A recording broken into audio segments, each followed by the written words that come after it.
What colors do I use and when do I use them? That is one of the most frequent questions I get about gel printing. A lot of people are confused about what colors should go down first on their plate, and then if they're going to use other layers of paint after that, what colors should they be? And in this video, I'm going to answer those questions. Hi, I'm Jenna McLean. I'm a printer, a block printer, gel printer. I do cyanotypes and surface design. And my goal with this channel is to help you become a better printer and have a lot of fun. So let's get into this. The answer to the question as to what color should go down on your plate first is this. It's simple. Your darker or more vibrant color goes down first. Now, just to make things clear, for the purpose of this video, I'm not talking about prints where there's just one color, just one layer of paint. This is a one-layer print.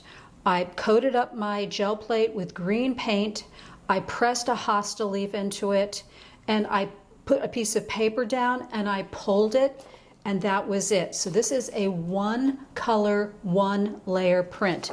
In this video, I'm talking about when you're making prints that have two or more layers of paint that go down on the plate. So your vibrant or dark colors go down first. Just to show you some examples, here are some seashells that I got at the beach, some coral. The very first layer of paint that I put down on the plate was this Prussian blue. I pressed the shells into it, I let it dry, and then the second layer of paint that I used was this titanium white, and I think I put a little bit of light blue in there. So your dark layer goes first, your light layer goes second. This one, this magazine print, the first layer of paint I used was black. The black color went on the plate first. I put the magazine image down, I lifted it up, I let it dry, and then when I did the second layer, I used a mix of this magenta and this white and did the pickup. This one, I put some blue paint, or a combination of blues, down on the plate first. I pressed the leaves into it, I lifted them up, and for the second coat of paint, I went with whites, and I think I put a little bit of this pale blue in there as well. This one, the first layer was a mix. It wasn't just one color. I used this deep permanent green, this magenta, and I used some intense blues. And then I took trash from my recycling bin, I pressed it in, and then I let that layer dry. And then the pickup layer, when I put the paper down, was white. Same thing here. A mix of blues, dark blues and some medium blues went down first. I pressed these foam stamps that I had made into the plate, and then I let it dry. The second coat was this white. Same thing here. This is another magazine transfer. The black went on the plate first. I put the magazine image down, I pulled it up, I let it dry, and then I went in with a mix of whites and pale blues and some pinks, and that was my pickup layer. What the heck am I talking about when I say dark or most vibrant paints go down first? So this is what I mean. We have ivory black from the Liquitex line. This is my idea of dark. Payne's Gray, Raw Umber, Prussian Blue. These are definitely darks, but vibrant can also be this magenta, this green deep permanent from Liquitex, this red oxide, a shade of purple. So these are all dark or vibrant colors, and they can really work well as your first layer of paint on the plate. Right now you may be saying to yourself, oh my gosh, do I have to run out and buy all of these different colors of paint in order to gel print? I'm trying to save money, Jenna. I don't want to buy all this stuff. Well, I've got you covered. Below this video in the description, there's a link to get my free gel printing supply list. And on page 6 of the list, I have information about what colors you should buy. I recommend the following: at least one very dark paint like this, the black, the Prussian blue, or the gray. At least one very light paint like this unbleached titanium or this titanium white. And then maybe 2 pastel colors, and by that I'm referring to colors like this. These are very light. This is from the Amsterdam line. These go on nice and light. And you can also mix these with white on the plate to make them even lighter if you want.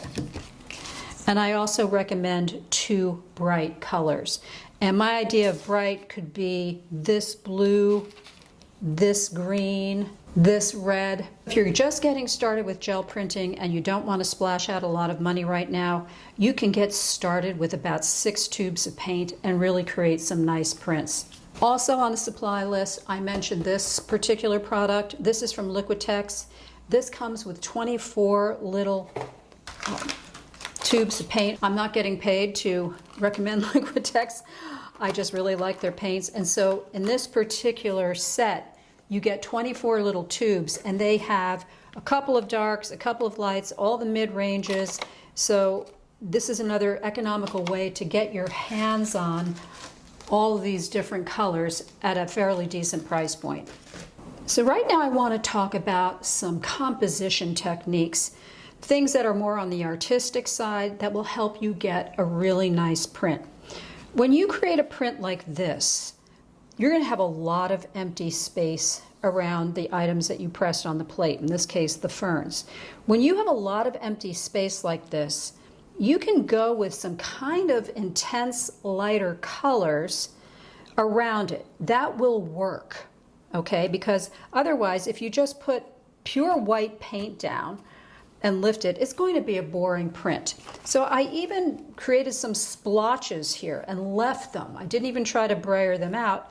And this is a fairly bright color, but it works because there's a lot of empty space.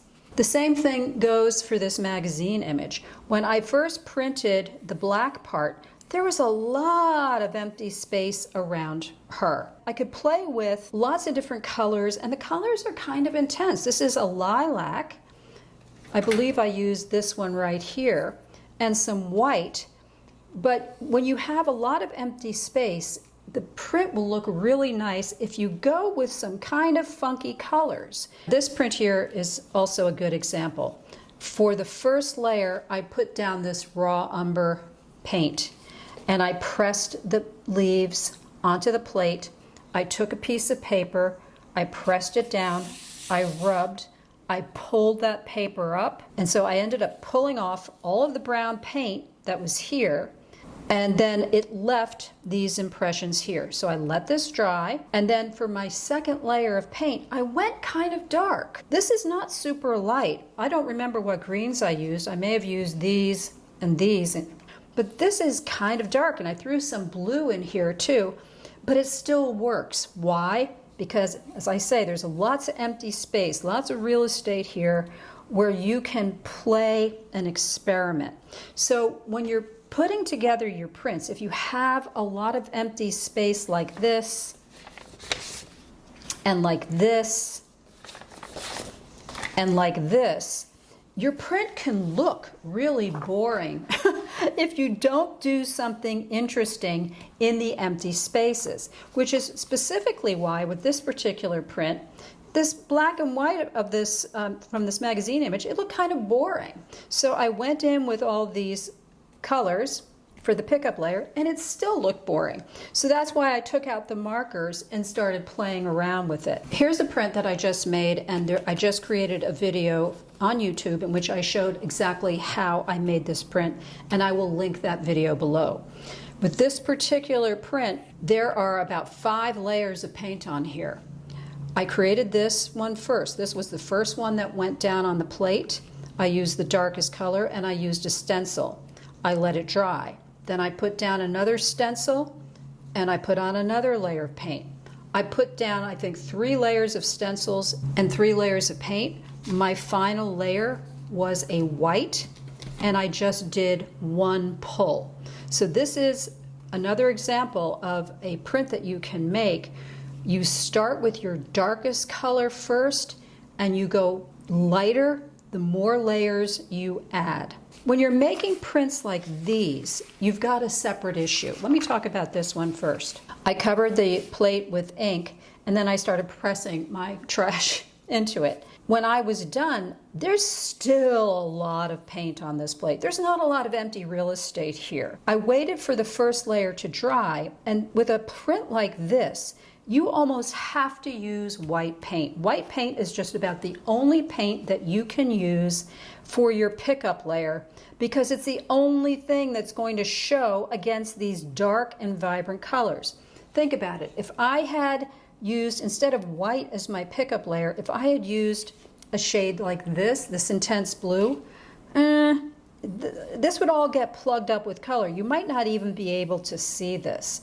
So when you have a print that has not a lot of white space, you really are better off doing your pickup layer with a very pale color.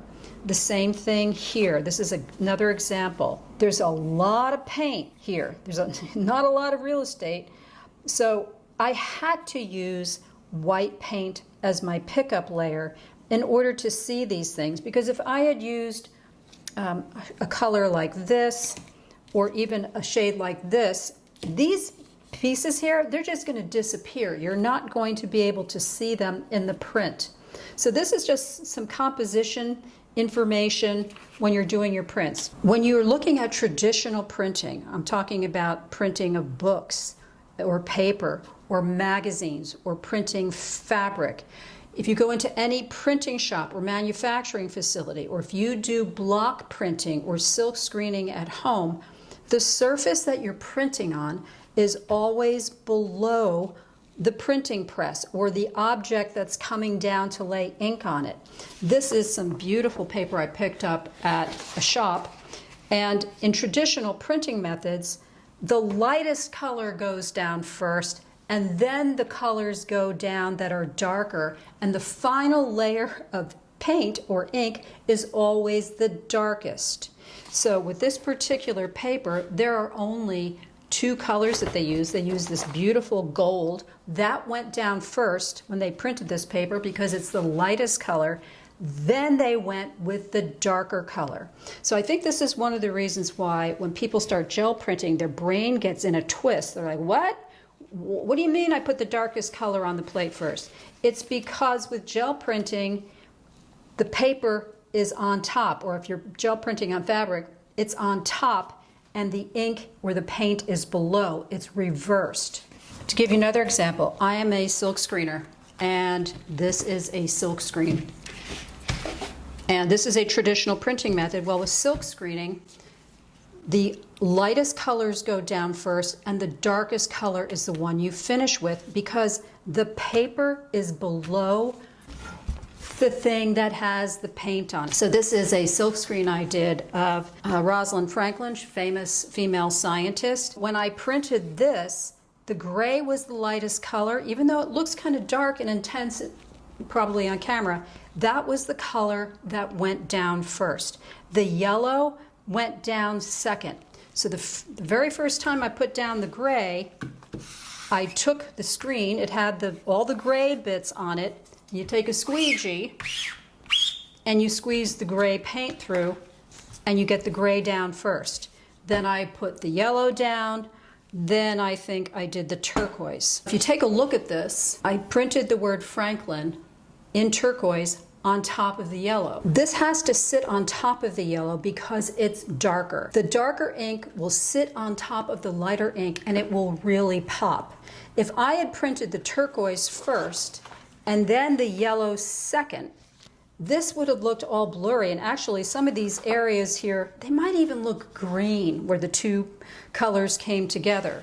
So then I printed this purple and this maroon, and that's how traditional printing is done. They start with the lightest colors first, and then they finish with the darker colors. But with gel printing, you're flipping your printed surface. So that's why you have to start with the darkest colors first, and then go down to the lightest.